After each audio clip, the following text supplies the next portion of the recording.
Today we are going to start a very important topic, Kirchhoff's law. Basically Kirchhoff's law जो है इसका use हम कहाँ करते हैं, सबसे पहले हमें ये समझना होगा। जो हमारे सिंपल सर्किट्स होते हैं जिनमें कुछ रेजिस्टेंसेस लगे होते हैं या एक या दो सेल होती हैं,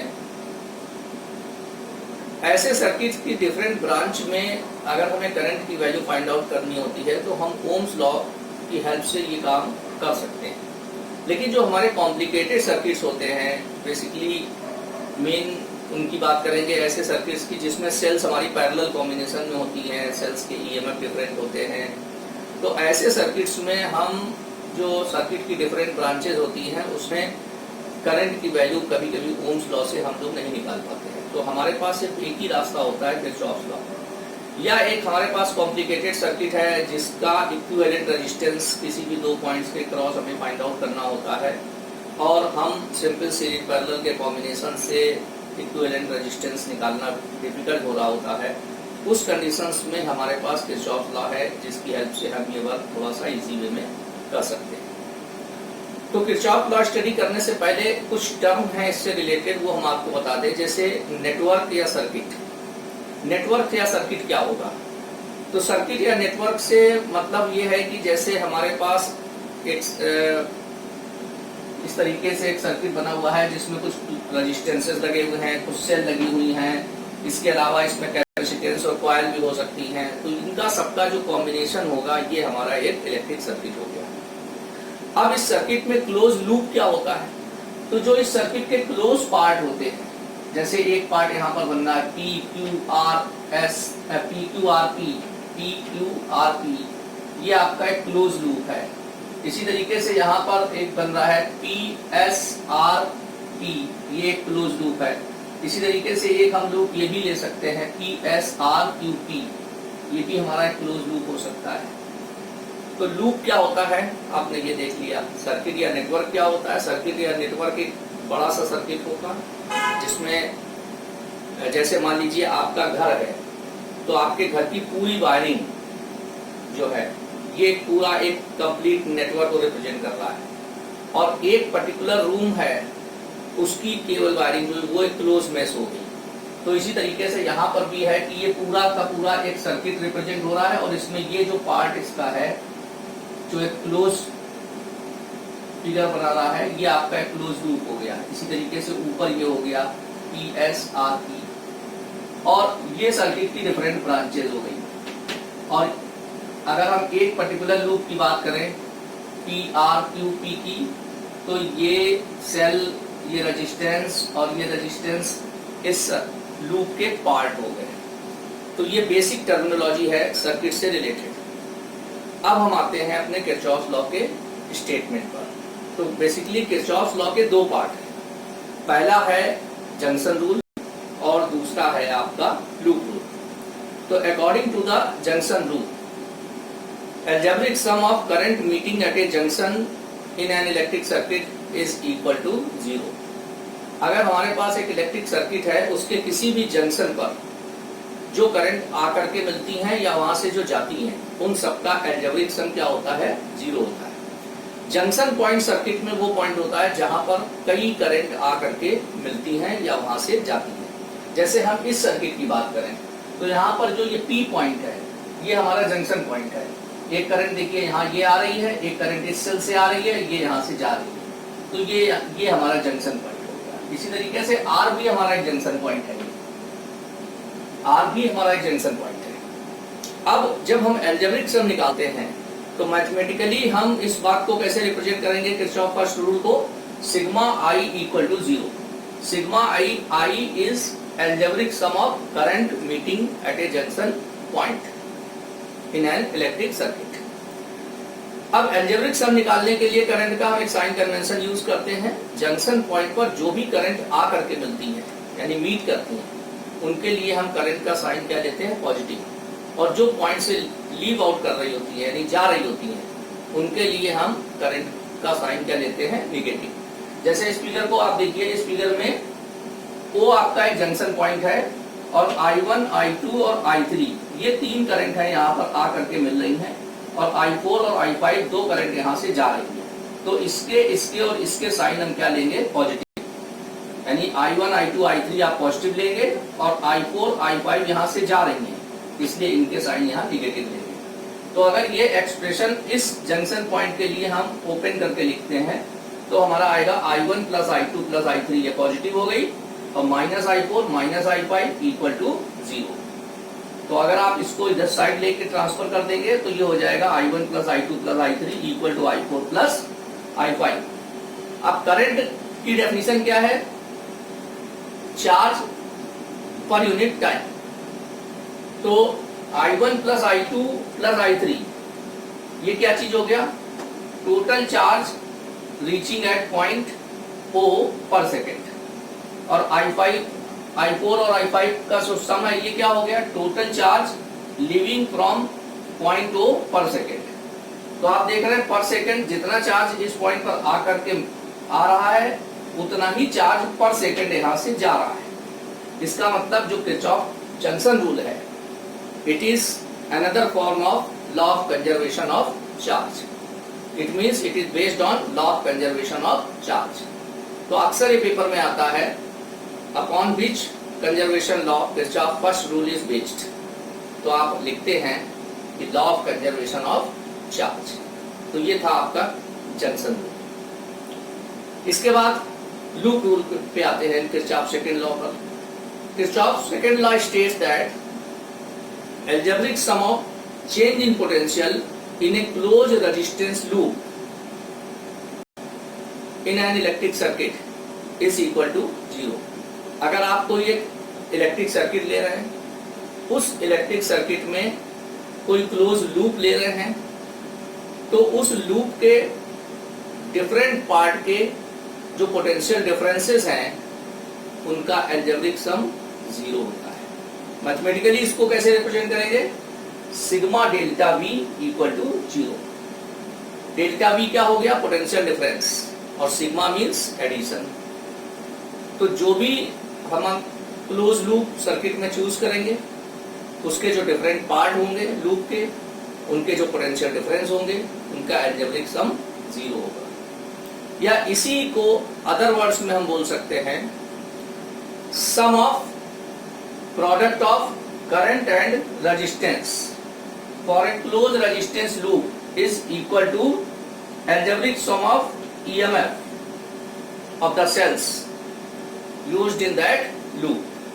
अगर आपके पास एक क्लोज रेजिस्टेंस लूप है सर्किट में, तो उस क्लोज रेजिस्टेंस लूप के जो डिफरेंट पार्ट होते हैं, उस डिफरेंट पार्ट में जो करंट और रेजिस्टेंस का जो प्रोडक्ट है, जैसे डिफरेंट रेजिस्टेंसेस लूप में लगे हुए हैं, उनमें करंट आपकी फ्लो हो रही है, तो करंट और रेजिस्टेंस के प्रोडक्ट हम लेंगे, उनका सम करेंगे, एल्जेब्रिक सम करेंगे, और ये एल्जेब्रिक सम उस लूप में जो हमारी सेल्स लगी हुई हैं उनके ईएमएफ के एल्जेब्रिक सम के इक्वल होगा।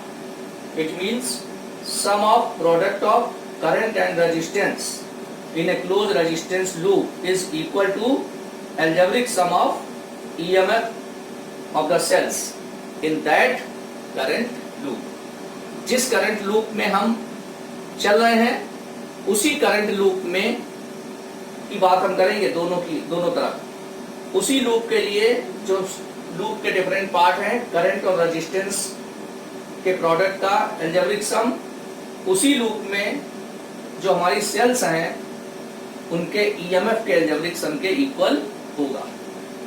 अब जब हम ये लूप रूल अप्लाई करते हैं किसी सर्किट में, तो हमें इस लूप रूल को अप्लाई करते टाइम कुछ बातें ध्यान में रखनी पड़ती हैं। देखिए, सबसे पहले क्या होगा, जो भी इलेक्ट्रिक सर्किट हमें गिवन होगा उस इलेक्ट्रिक सर्किट में हम सबसे पहले करंट का डिवीजन करेंगे। करंट का जब हम डिवीजन करते हैं, यानी सेल से हम करंट ड्रॉ करते हुए दिखाएंगे और करंट का डिवीजन पूरे सर्किट में करेंगे। जब हम सेल से जो करंट हम ड्रॉ करेंगे और सर्किट में करंट का डिवीजन करेंगे, उस टाइम पर डिवीजन करते टाइम हमारे माइंड में किरचॉफ फर्स्ट रूल होना चाहिए कि जंक्शन पॉइंट पर जब हम करंट को डिवाइड करेंगे तो हमें हर जंक्शन पॉइंट पर ये चेक कर लेना है कि करंट का एल्जेब्रिक सम 0 हो रहा है या नहीं। अगर जंक्शन पॉइंट पर जब हमने करंट को डिवाइड किया और एल्जेब्रिक सम करंट का 0 हो रहा है तो हमारा करंट का डिस्ट्रीब्यूशन सर्किट में बिल्कुल सही जाएगा और फिर आगे जब हम अपनी प्रॉब्लम को सॉल्व करेंगे तो हमारी प्रॉब्लम में मिस्टेक्स नहीं होंगी या कम हो जाएंगी, उस चांसेस कम रहेंगे और हमारी प्रॉब्लम काफी हद तक सही जाकर के निकलेगी। इसके बाद जब हम करंट का डिवीजन कर लेंगे, जंक्शन रूल चेक कर लेंगे, उसके बाद हम क्या करेंगे, लूप रूल अप्लाई करेंगे। लूप रूल अप्लाई जब हम करते हैं तो हमें फिर कुछ साइन कन्वेंशन याद रखना पड़ता है। देखिए हम सब लोग जानते हैं कि करंट जो फ्लो होती है वो high potential to low potential flow होती है। अब जब हम लूप रूल में को अप्लाई करेंगे तो सर्किट में हम लूप के अंदर किसी भी डायरेक्शन में मूव कर सकते हैं, क्लॉकवाइज भी और एंटी क्लॉकवाइज भी। क्लॉकवाइज चलते हुए भी ये लूप अप्लाई कर सकते हैं और एंटी क्लॉकवाइज लूप में मूव करते हुए भी ये रूल अप्लाई कर सकते हैं। तो जब हम लूप में ईएमएफ का साइन लेंगे तो ईएमएफ का साइन कैसे लेते हैं कि अगर हम लूप में ट्रेवल कर रहे हैं और लूप में सेल के निगेटिव टर्मिनल से पॉजिटिव की तरफ जा रहे हैं, निगेटिव से पॉजिटिव की तरफ चल रहेगा, तो हम सेल का ईएमएफ पॉजिटिव लेते हैं। और अगर पॉजिटिव टर्मिनल से निगेटिव की तरफ मूव कर रहे हैं लूप में तो हम सेल का ईएमएफ निगेटिव लेंगे। अगर हम निगेटिव से पॉजिटिव ट्रेवल कर रहे हैं, देखिए ऐसे डायरेक्शन ऑफ ट्रेवर्सल आपका लिखा हुआ है यहाँ पर, तो हम ये ईएमएफ क्या लेंगे, पॉजिटिव। और अगर हम पॉजिटिव, ये बड़ा वाला पॉजिटिव साइन होता है और छोटा वाला निगेटिव, तो पॉजिटिव से निगेटिव अगर मूव करेंगे तो सेल का ईएमएफ क्या लेंगे, निगेटिव। तो इधर का अलजेब्रिक सम निकालने के लिए आपका साइन कन्वेंशन हो गया। अब बात करते हैं इसकी, जब हम किसी भी लूप में मूव करते हैं क्लॉकवाइज या एंटी क्लॉकवाइज, एक ही तरीके से चलेंगे, या तो क्लॉकवाइज पूरा राउंड कंप्लीट करिए या फिर एंटी क्लॉकवाइज। तो अगर हम करंट की डायरेक्शन में चल रहे हैं, लूप में करंट जिस डायरेक्शन में जा रही है उसी डायरेक्शन में आगे बढ़ते हुए करंट और रेजिस्टेंस का जब प्रोडक्ट लेंगे तो वो हम पॉजिटिव लेंगे। ये देखिए जैसे ये रेजिस्टेंस है, इसमें करंट आपकी इधर से जा रही है, तो करंट इधर जा रही है और आप चल भी इधर ही रहे हैं, लूप के अंदर मूव भी इधर ही कर रहे हैं, तो ये करंट और रेजिस्टेंस का प्रोडक्ट आप पॉजिटिव लेंगे। लेकिन अगर करंट की डायरेक्शन के अपोजिट आप मूव कर रहे हैं तो ये करंट और रेजिस्टेंस का जो प्रोडक्ट है ये आप नेगेटिव लेंगे। जैसे आप यहाँ देखिए, ये रेजिस्टेंस है, इसमें आपकी करंट इधर से ऐसे जा रही है और आप इधर से चल रहे हैं, इस तरीके से चल रहे हैं, तो हम करंट के अपोजिट मूव कर रहे हैं ना यहाँ पर, तो ये करंट और रेजिस्टेंस का जो प्रोडक्ट है ये हम क्या लेंगे, ये निगेटिव लेंगे। तो ये हमारा था लूप रूल। अब अगर यहाँ पर थोड़ा सा इसको और समझ लीजिए, sigma I R equal to sigma E, I into R आपको पता है पोटेंशियल डिफरेंस है और ये ईएमएफ है, दोनों की बेसिक डेफिनेशन भी आपको पता है। ईएमएफ क्या होता है, energy supplied by the cell for the motion of unit charge in the circuit including cell, and potential difference is defined as the energy consumed in different part of circuit for moving a unit charge from one point to another point।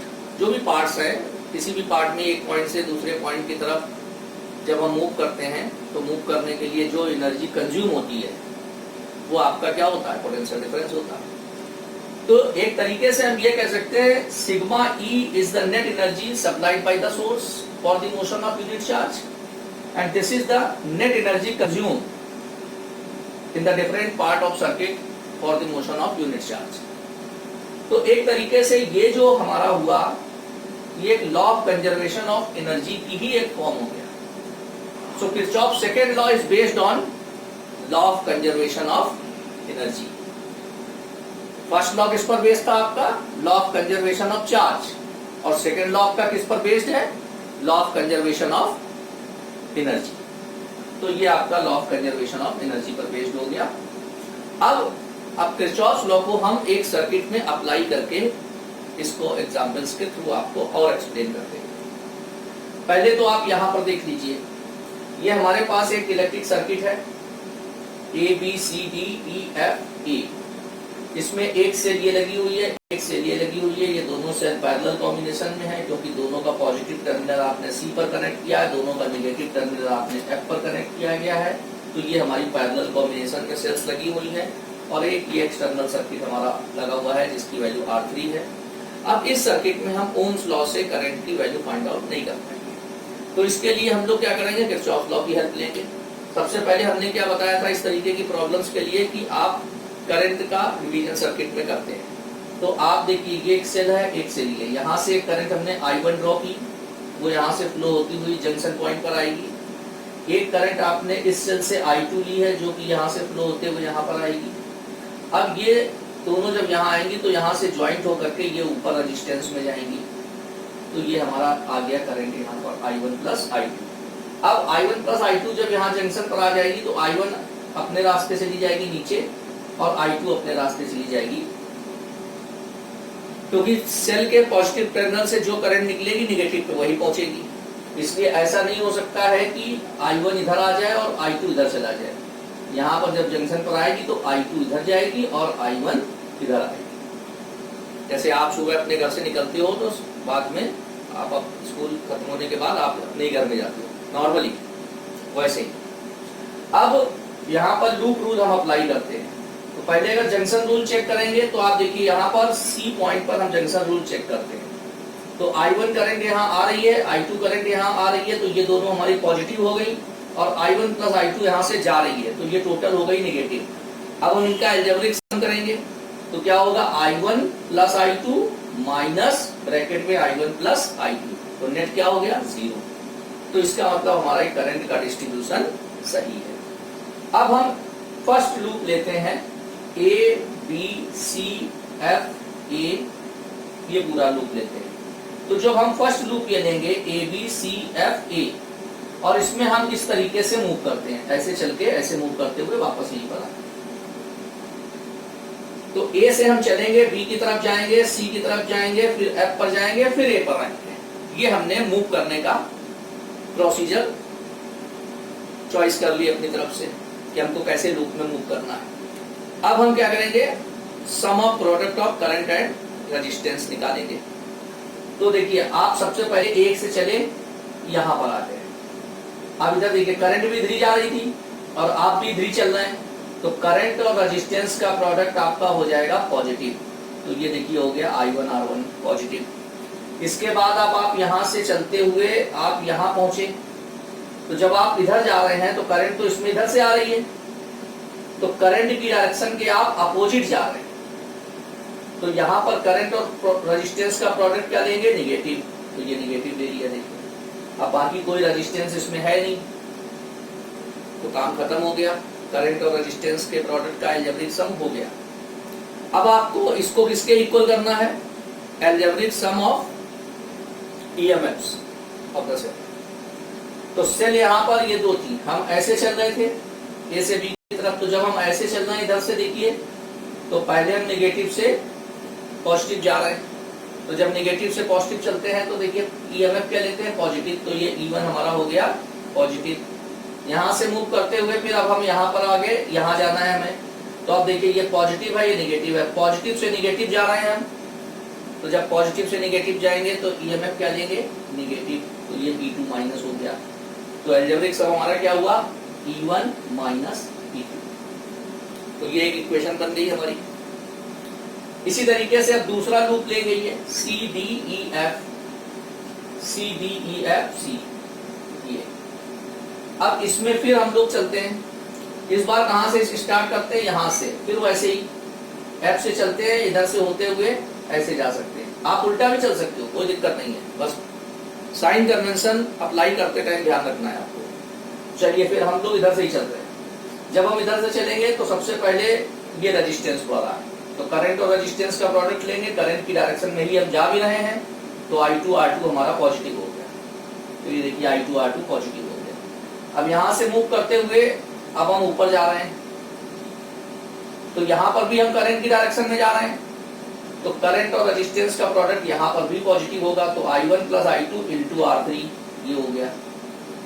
ये हमारा current resistance के product का algebraic sum हो गया। अब इस loop में क्या लेना है, जो सेल्स हैं उनके EMF का एल्जेब्रिक सम लेना है। तो इसमें सिर्फ एक ही सेल है, हम इस तरीके से चल रहे थे, तो जब हम इस तरीके से चल रहे थे F से C की तरफ, तो हम किधर से किधर जा रहे हैं, निगेटिव टू पॉजिटिव।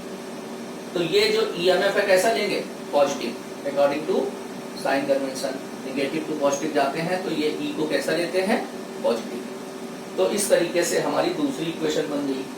अब ये दोनों इक्वेशंस हम सॉल्व कर लेंगे तो हमारी करंट की value I1 I2 find out हो जाएंगी। बेसिकली इसमें एक बात की ध्यान रखनी पड़ती है कि हम कितने लूप इसमें चूज करेंगे। तो उसका आंसर ये है कि आपकी जितनी अननोन करंट होती है आपको उतने लूप चूज करने पड़ते हैं। अगर 2 अननोन करंट है तो 2 लूप चाहिए, 3 है तो 3 लूप चाहिए। ये एक आपका इम्पोर्टेंट चीज है जो कि आपको माइंड में रखनी है। सेकेंड रूल को अप्लाई करते हैं। अब एक प्रॉब्लम भी देख लेते हैं हम लोग इसी टाइप की। ये हमारे सामने एक सर्किट बना हुआ है, इसमें एक सेल ये लगी है, एक सेल ये लगी है, कुछ रेजिस्टेंसेस लगे हुए हैं।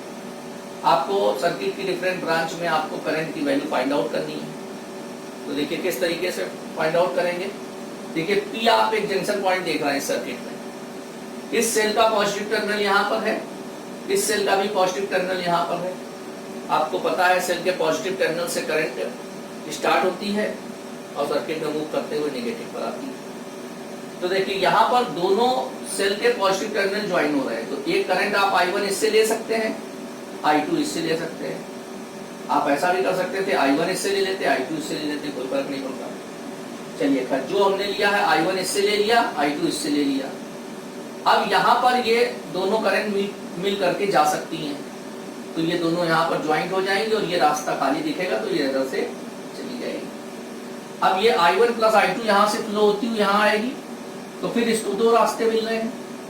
तो I1 अपने रास्ते चली जाएगी, इस सेल में आ जाएगी, और I2 अपने रास्ते चली जाएगी, इस रेजिस्टेंस होते हुए सेल के नेगेटिव करंट में आ जाएगी। तो ये आपने करंट का डिवीजन सबसे पहले कर दिया।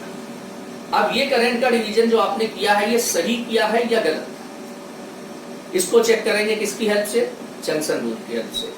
तो जंक्शन रूल यहाँ पर P पॉइंट पर आप देखिए I1 I2 यहाँ पर आ रही हैं और ये I1 प्लस I2 यहाँ से जा रही है। तो ये हमारी पूरी हुई निगेटिव और ये दोनों हुई पॉजिटिव। तो जब ऐड करेंगे तो I1 plus I2 minus bracket में I1 प्लस I2, तो क्या हो जाएगा, 0। तो इस तरीके से ये नेट करंट हमारी 0 हो रही है। इसका मतलब जंक्शन रूल से हम क्लियर हो गया कि हमारा करंट का डिस्ट्रीब्यूशन सही है। अब आगे हम लोग बढ़ेंगे, किरचॉफ सेकंड रूल अप्लाई करेंगे। अननोन करंट हमारी कितनी है इसमें, 2, I1 और I2। तो हमें 2 लूप चाहिए। तो हम फर्स्ट लूप ले लेते हैं, क्लोज लूप हमें दिख भी रहा है, PQRP। इसमें हम जंक्शन वो लूप रूल अप्लाई करेंगे। तो चलिए ये हमने PQRP ले लिया और अब हम इसमें चल रहे हैं इस तरीके से, ऐसे चलते हैं, इस तरीके से ऐसे चलते हैं, ऐसे Q से P चले जाते हैं, P से R, R से Q, या ऐसे कहिए P से R, R से Q, Q से P। तो सबसे पहले यहाँ पर आते हैं। तो जब हम यहाँ पर आएंगे तो करंट की डायरेक्शन में जा रहे हैं, तो करंट और रेजिस्टेंस का प्रोडक्ट क्या होगा, पॉजिटिव। तो ये हो जाएगा I1 प्लस I2 इंटू 20। तो ये हो गया देखिए I1 प्लस I2 इंटू 20। अब इसके बाद यहाँ से यहाँ आएंगे तो इसमें भी करंट की डायरेक्शन में ही हम चल रहे हैं, तो फिर इसका भी I2 और 60 का जो प्रोडक्ट है ये क्या होगा, पॉजिटिव। तो ये हो गया पॉजिटिव। तो करंट और रेजिस्टेंस के प्रोडक्ट का एल्जेब्रिक सम हो गया। अब हम किसको लेंगे, सेल के EMF का एल्जेब्रिक सम। तो इसमें एक ही सेल है, हम इस तरीके से जा रहे हैं, P से R, R से Q, Q से P। तो जब हम इधर से ऐसे जाते हुए ऐसे होते हुए यूं आएंगे तो हम निगेटिव से पॉजिटिव चल रहे हैं ना, तो निगेटिव से जब पॉजिटिव जाएंगे तो EMF क्या लेते हैं, पॉजिटिव। तो इसको किसके इक्वल कर देंगे, +4 के इक्वल कर देंगे। +4 बिल्कुल क्लियर है दिमाग में, क्यों +4 लिया, क्योंकि जब हम लूप में मूव कर रहे थे तो ईएमएफ के पास, सेल के ईएमएफ के पास हम किधर से पास हो रहे हैं, नेगेटिव से पॉजिटिव, जो हमारे मूव करने की डायरेक्शन थी उसके अकॉर्डिंग हमने देखा। तो फर्स्ट इक्वेशन हमारी बन गई। सेकंड इक्वेशन हम किससे बनाते हैं, सेकंड लूप से। तो सेकंड लूप है हमारा PSRP, ये लूप हमने लिया हुआ है। अब इस लूप में हम कैसे चलते हैं, हम P से पहले R जाते हैं, फिर इधर से आते हुए ऐसे आ जाते हैं, इस तरीके से चलते हैं। तो जब हम इधर से चलेंगे ऐसे हो करके ऐसे आएंगे, तो सबसे पहले ये पड़ा हमारा रेजिस्टेंस और करंट की डायरेक्शन में जा रहे हैं, तो फिर से I1 + I2 × 20। जब इसमें आएंगे तो +I1 × 200, तो I1 + I2 × 20 +I1 × 200। अब ये तो हो गया करंट और रेजिस्टेंस का के प्रोडक्ट का अलजेब्रिक सम। इसके बाद हमें करना है, किसके इक्वल करना है इसको, ईएमएफ के अलजेब्रिक सम के इक्वल करना है। तो हम ऐसे जा करके ऐसे आ रहे थे, तो फिर से ये देखिए हम किधर जा रहे हैं, नेगेटिव टू पॉजिटिव। तो हमें इसका ईएमएफ क्या लेना है, पॉजिटिव, = 5। तो ये हमारी दो इक्वेशन बन गई, इनको हम मैथमेटिकली सॉल्व कर लेंगे तो हमारी करंट की वैल्यूज फाइंड आउट हो जाएगी। इसी प्रॉब्लम को जरा दूसरे तरीके से देखिए, फिर किरचॉफ रूल अप्लाई करके थोड़ा करंट का डिस्ट्रीब्यूशन हम चेंज करके दिखा रहे हैं आपको। क्योंकि करंट आप कैसे भी डिस्ट्रीब्यूट करें, अगर 2 या 3 बच्चे इस प्रॉब्लम को कर रहे हैं तो 2 या 3 बच्चों का अपना अपना तरीका हो सकता है, लेकिन अगर रूल्स को उन्होंने करेक्ट अप्लाई किया है तो प्रॉब्लम किसी की गलत नहीं होगी, सबकी सही होगी। कैलकुलेशन पोर्शन दोनों के डिफरेंट आएंगे, लेकिन फाइनल आंसर सेम आ जाएगा। अब देखिए यहाँ पर जरा थोड़ा अलग तरीके से डिस्ट्रीब्यूट कर रहे हैं, सर्किट वही सेम है, बस यहाँ पर हमने क्या किया, सपोज यहाँ से हमने सेल से करंट कंसीडर कर ली कि I करंट यहाँ से हम ले रहे हैं। अब जब ये करंट यहाँ से I आ रही है और ये हमारा जंक्शन पॉइंट है, इस बार हमने क्या किया कि यहाँ से करंट को 2 पार्ट में डिवाइड कर दिया। कर सकते हैं हम, सही गलत हमें बाद में पता चल जाएगा आंसर में अपने आप। यहाँ से I1 इधर चला गया, I - I1 इसमें चली गई। अब ये I1 इधर आ गई, I - I1 इधर आ गई, इसमें फ्लो होते हुए यहाँ आ जाएगी। जब ये I1 यहाँ पहुंची, I - I1 यहाँ आई, दोनों ऐड होकर के जाएंगी, तो I1, ये I1 और ये I1 कैंसिल आउट हो जाएगा, फिर से ये करंट I बन जाएगी और इसमें होकर के ये आ जाएगी। ये दूसरे तरीके का करंट डिस्ट्रीब्यूशन हमने दिखाया। इसमें आपने एक ही करंट को लिया था और उसको डिवाइड कर दिया। यहाँ पर एक सेल से अलग ली थी, दूसरे सेल से अलग ली थी। यहाँ एक सेल से ले ली आपने और उसको डिवाइड कर दिया, ऐसा भी कर सकते हैं। अब आपने ये करंट का डिस्ट्रीब्यूशन सही किया है या गलत, इसको पहले हम जंक्शन रूल से चेक कर लें। अगर जंक्शन रूल अप्लाई हो गया तो आगे की प्रॉब्लम भी सही सॉल्व हो। चेक करते हैं जंक्शन पर P पॉइंट पर। देखिए I करंट यहाँ पर आ रही है और ये दोनों यहाँ से जा रही है, ये और ये, तो ये निगेटिव होगी, ये निगेटिव होगी और ये पॉजिटिव होगी।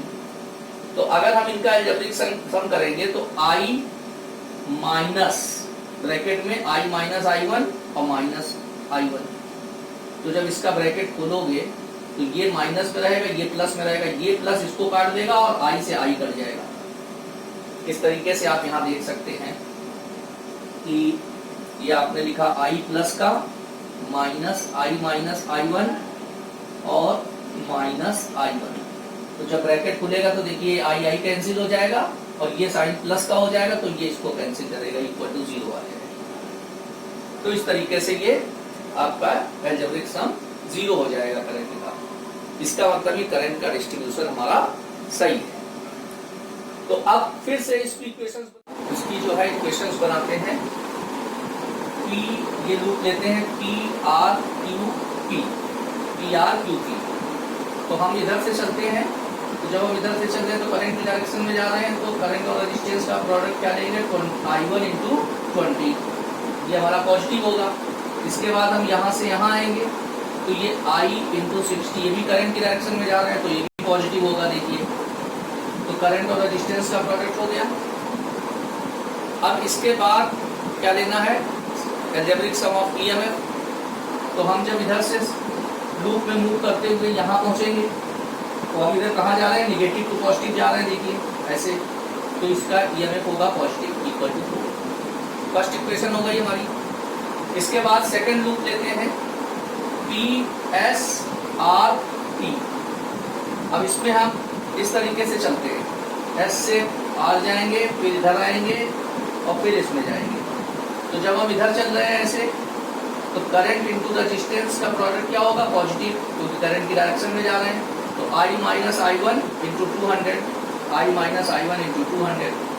फिर यहाँ से मूव करते हुए इस ब्रांच में आएंगे। तो जब हम इसमें आ रहे हैं तो देखिए करंट इसमें इधर से जा रही थी, हम इधर से आ रहे हैं, तो करंट के अपोजिट चल रहे हैं। तो करंट के अपोजिट चलने की वजह से इसमें क्या होगा, -20 इंटू आई वन, ये हो गया। करंट और रेजिस्टेंस के प्रोडक्ट का अलजेब्रिक सम हो गया। अब इसको किसके इक्वल करना है, ईएमएफ के अलजेब्रिक सम के इक्वल करना है। तो आप इधर से ऐसे जाके और फिर ऊपर जा रहे थे। तो जब हम ऊपर जा रहे हैं तो सेल के पॉजिटिव टर्मिनल से निगेटिव की तरफ मूव कर रहे हैं। तो इसका ईएमएफ क्या लेंगे, निगेटिव, तो इक्वल टू -5 इक्वल टू। तो इस तरीके से ये दोनों इक्वेशंस हमने बना ली और इनको हम सॉल्व कर लेंगे। तो हमारे जो अननोन वेरिएबल्स हैं, करंट वगैरह, इनकी वैल्यू आपको फाइंड आउट हो जाएगी। तो यहाँ पर हमने दो तरीके से आपको एक प्रॉब्लम को सॉल्व करके दिखा दिया। तो अगर आप किरचॉफ्स के जो रूल्स हैं उनको आप करेक्ट अप्लाई करते हो किसी भी न्यूमेरिकल प्रॉब्लम में, तो वो न्यूमेरिकल प्रॉब्लम आपकी सही होगी। तो कुछ प्रॉब्लम्स की प्रैक्टिस आप किरचॉफ्स लॉ के बेस पर कर लीजिए, क्योंकि ये बहुत इंपॉर्टेंट टॉपिक है। अक्सर इसका न्यूमेरिकल बोर्ड में आपके आता है।